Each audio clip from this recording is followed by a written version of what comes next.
Why is a good shelter so important in any survival situation, and which one works best?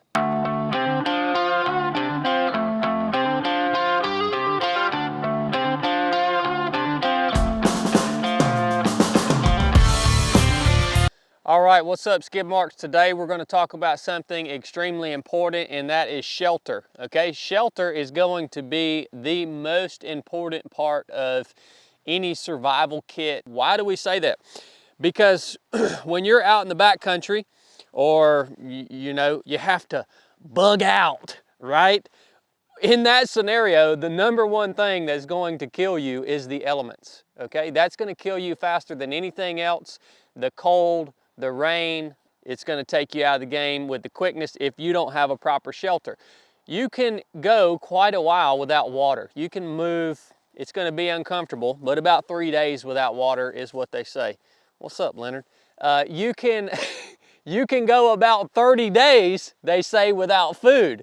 I wouldn't want to try that, but they say you can. Shelter, the elements, the rule for shelter is about 3 hours. The elements can kill you if they're extreme enough within about 3 hours. So we've got 3 different types of shelters here, and they are each uniquely different, and they each have different applications. And that's what I want to talk about today to clear up some confusion. First of all, we have here a freestanding shelter. All right, this is a dual wall freestanding shelter. This right here is going to be a single wall non-freestanding shelter, so it's going to require some sort of trekking poles or something to pitch this non-freestanding shelter right here. And then over here we have a tarp. We'll just start right off the bat talking about the advantages and the disadvantages and maybe the different applications of the 3 types. All right, so as you can see right off the bat, size, you've got a big difference in size between these 3 different options right here for shelter. Our freestanding shelter is going to be the biggest. This is a dual wall shelter, so we have an inner portion, and then we have a rain fly, and we have our tent poles. All right, the tent poles is what makes this freestanding. This is gonna always, most always, be the biggest, the heaviest. Then we move down to our non-freestanding. This is a single wall non-freestanding, so we kind of about half the size probably. And then we move down to our tarp. All right, this is a single person tarp. We cut about 1/4 of the size off from our single wall non-freestanding with the tarp. So size, the tarp's going to win out. Big advantage of the dual wall is going to be condensation. It's nice to have that inner mesh with the rain fly. It helps cut down on condensation. What happens in your shelter, if you guys have never been out in the backcountry in extremely cold weather, you get in your shelter, your body heat ends up warming the inside of the shelter up somewhat, and it creates condensation on the actual shelter. And all that ends up running down into the floor of your tent in a single wall shelter, okay? So, dual wall, you got less condensation. Single wall, single wall, you're gonna sometimes wind up with puddles of water in the floor of the tent, all right? With a tarp, you don't really have to worry about condensation because you got airflow flowing in and out. As far as speed and setup, I think that's another big component. Which one of these are faster to set up? Well, your big dual wall, this is gonna be the slowest setup. You gotta deal around with those tent poles, and you've got many different components. Your second fastest is going to be your single wall non-freestanding, and then probably your fastest once you get the setup down pat is going to be your tarp. So I'm going to show you how to properly set up each of these shelters one at a time. Sweet, we're starting with our setup of our big dual wall tent right here. Again, I told you guys earlier, we got 3 different components here. When we unroll this thing, we have our tent poles and stakes. We have our inner mesh. All right, so again, this is a dual wall. We talked about that earlier. This is the inner portion, and this is the rain fly. So proper setup. We're going to take our inner portion of our tent. We're gonna spread it out on the ground. A lot of times when you guys put your tent out on the ground, you wonder if this is a good spot to lay or not, to sleep. The best thing to do once you spread this inner mesh out is just to lay down on top of this before you erect the entire tent. That way you know if there's any roots or rocks or things that are gonna be digging into your back. Once you do get this thing up, you can identify that right off the bat and slide it one way or the other if you need to. Now, here comes the slow part. I hate tent poles. They are not fun. Now, this freestanding shelter right here, the reason that we used it is because, for this video, is because most freestanding shelters that you guys are gonna see on the market pitch very similarly to the one we're using here. So most of what you guys, if you decide to go with a dual wall freestanding tent, it's gonna be very similar to what you're seeing here. So all I do is I take my 2 long poles, I lay them out like that, and then I'm gonna come to the 4 corners and I'm gonna insert the tent pole into the grommet.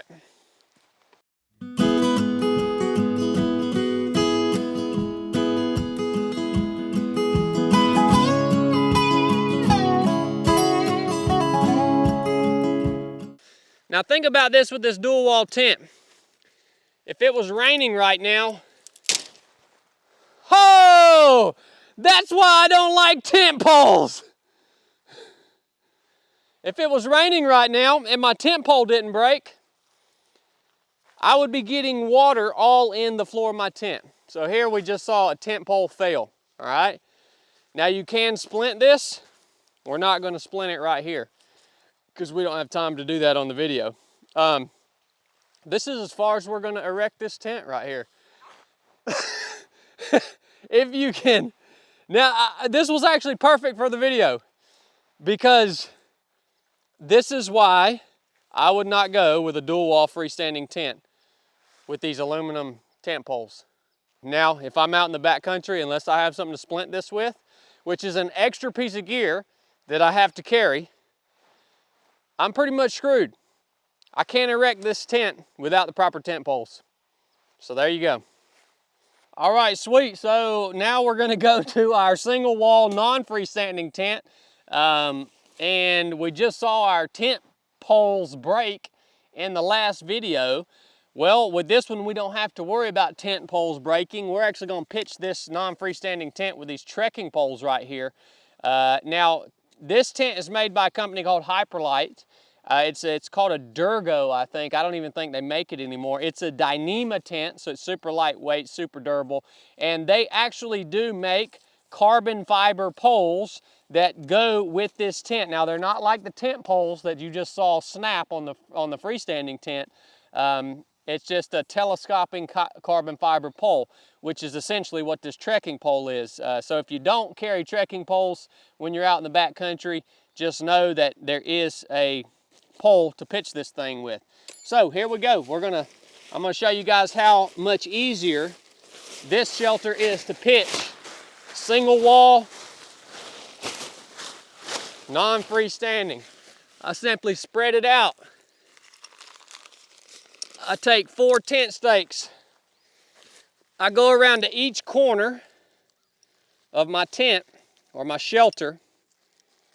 Now, the great thing about this is, I know we didn't get the dual wall completely set up, but we talked about when you're setting up that inner mesh, if it is raining, you've got water pouring into the floor of your shelter. Well, if it's raining as I set up this non-freestanding single wall, it can be raining right now, and I'm not gonna be getting any water into the floor of my shelter. It's simply gonna be landing on the top of my tent. Boy, this ground is hard. Which leads me to a disadvantage of this shelter, is you do have to be in a place where the ground is soft enough to get these tent stakes in, but not too soft that the tent stakes don't stay in place. If you're pitching a shelter on a beach, let's say on sand or on solid rock, this non-freestanding shelter is not going to work. All right? Simply tighten my four corners down.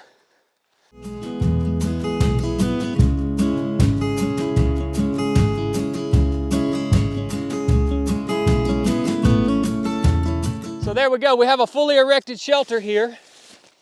I don't know how long that took, maybe a minute and a half. The only other thing I would do here is I would just pull these vestibules out and put my tent stake here and here on the other side. Biggest disadvantage, again, that's the great thing about doing this, really walking through the setup of these shelters, is we get to see in real time the disadvantage. Biggest disadvantage here is we can't pitch this in sand or on super rocky ground where we can't get those tent stakes in the ground. Other than that, and the condensation issue with this being a single wall shelter, other than that, much faster, much lighter, much easier shelter to set up. Highly, highly recommend this tent right here, or really any Dyneema tent. All right, we're gonna go talk about the tarp real quick. All right, now we're gonna go for our tarp. Again, this is the smallest, lightest option that we have is the tarp. Disadvantage of the tarp. Look, man, you have to have trees, all right? You can get creative and use trekking poles and other objects to pitch your tarp from, but it really is gonna need something that's vertical that you can hang your ridge lines off of, all right? So that's why we've moved over here into the woods. We can't pitch our tarp out in the field, all right? So we're gonna pull this thing out. We've got our stuff sack. If I had pockets, I would put that in my pocket and I would put these. These are our tarp stakes. We wanna put those in our pockets if we have pockets because they get lost really easy. First thing I'm gonna do when I open my tarp is I'm gonna find what's called the ridge line. What I'm looking for is this daisy chain right here. You guys see how all these other guy lines are rolled and this one's daisy chained? That's for a reason, because I want to be able to find that ridge line quickly, hopefully more quickly than I just found it. All right, I'm gonna take my ridge line, I'm gonna undo my daisy chain.